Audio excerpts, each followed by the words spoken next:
How's it going, y'all? The last video closed out with that real gross interior and those seats needing a lot of love. In this video, we're going to get the interior cleaned up. We've got the seats back from the upholsterer and they look great, so we're going to get those installed. We've got some wiring issues that need to be fixed. Spoiler alert, as you can see behind me, we're going to get a new top installed. And we were hoping that would get the Jeep back on the road for at least a few miles. We need to do an oil change, transmission fluid change, some other general maintenance, but we were hoping that would be all that needed to be done before it could be driven. Turned out there were a couple of mechanical gremlins that needed to be tackled as well before we could get her driving, but she is now roadworthy, or she was. More about that later.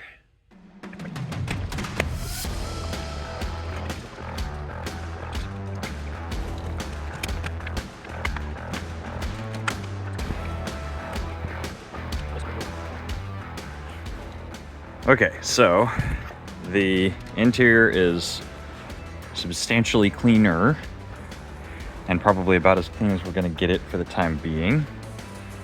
I have a couple of parts. This piece of the dashboard that covers the passenger side airbag we're going to replace. As well as a few others that we're going to install as we're putting the new interior in. If you've seen any of the shorts, you might have seen this guy getting cleaned up. It is in substantially better shape than it was beforehand.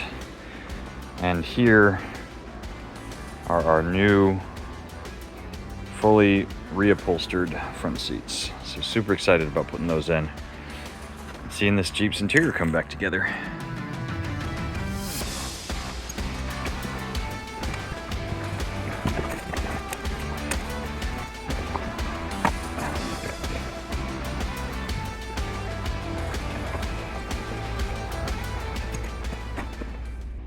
I am going to attempt to fix the emergency brake lever switch sensor thing.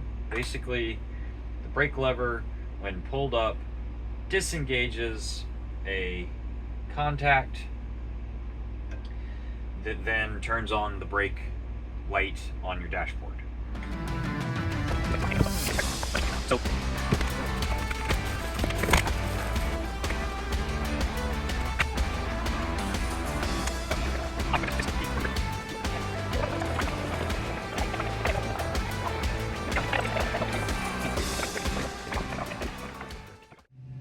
we are making pretty solid progress on the interior.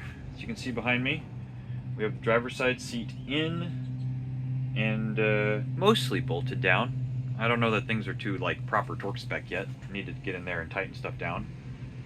I took the seatbelt receiver female side out because the sensor doesn't seem to be working correctly. But I also don't know when the seatbelt sign goes off. Like, is it once the engine is started or before? So that's something to figure out and test. Get the other seats in there. Put the center console back in. I don't know. There's like maybe a couple other little things on the interior that need to be done, but mostly that's it.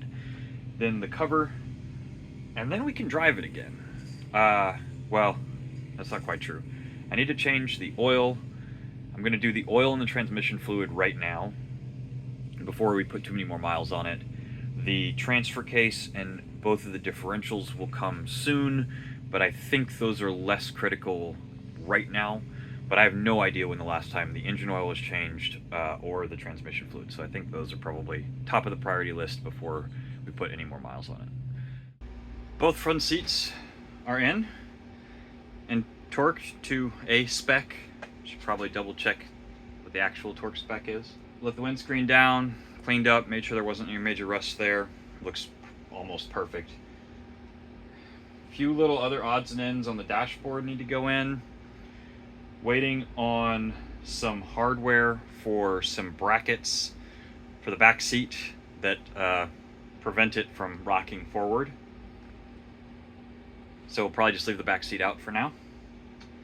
Next up, I think, is cleaning up a few of the roll bar pieces. Pulled these off. Gonna give them a spray down and see if they come back to life. And then it's cover time. Stop. Cover time. Yeah? Cool. Looks exciting. Hey, instructions.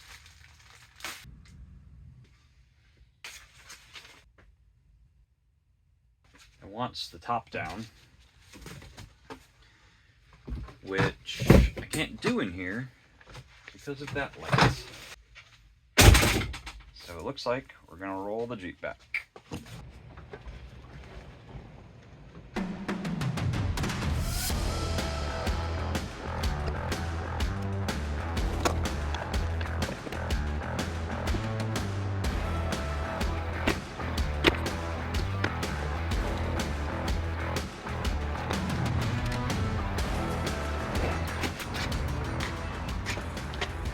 Okay, pro tip.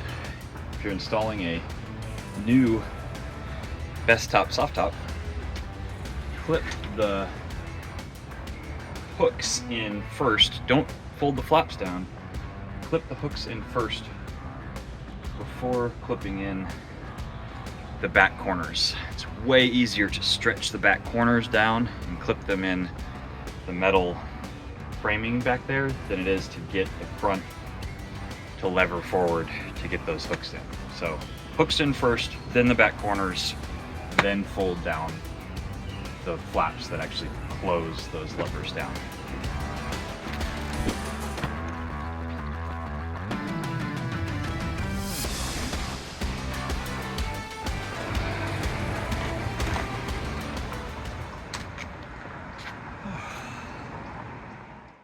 Yesterday, after putting in a ton of work getting the top on, I went to start the Jeep, to drive it, to warm it up, to do an oil change, and it wouldn't start. So after a bunch of troubleshooting, I replaced this little sucker. This is the crankshaft position sensor, which seems to have cleared up the issue. However, driving it around today, waiting for it to get warm, I noticed that the temperature gauge was all over the place. So I'm thinking that's a sensor problem. I'm gonna replace that now. Pretty sure that's not the color coolant is supposed to be. Also smells like death. So it started out as replacing the sensor. It's now turning into a full coolant flush.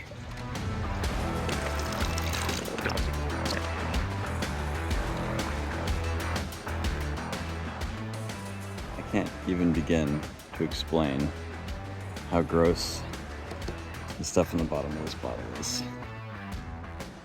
It's like hard caked mud, rust, something. Okay, you guys, the Jeep is in much better shape. The interior is substantially cleaner. We removed a whole lot of dirt and grime and other gross stuff. The new seats, at least the front seats, are in. The upholstery looks great.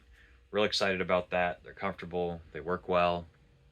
We fixed a couple of mechanical gremlins, and I was hoping that I was going to get away with that being all of the major mechanical work that needed to happen. I did an oil change, changed out the transmission fluid. I knew that there was some noise coming from the differentials that probably needed to be looked at, but I thought we would get a couple 100 miles on her before anything else major. Turns out I was wrong. We got about 20 miles, and now we have a brake job that needs doing. So we'll tackle that in the next video. If you want to follow along, make sure to hit that subscribe button so you'll be notified when we get that video out. And, you know, join us for this lovely adventure of restoring a 27-year-old Jeep and all of the fun twists and turns that takes.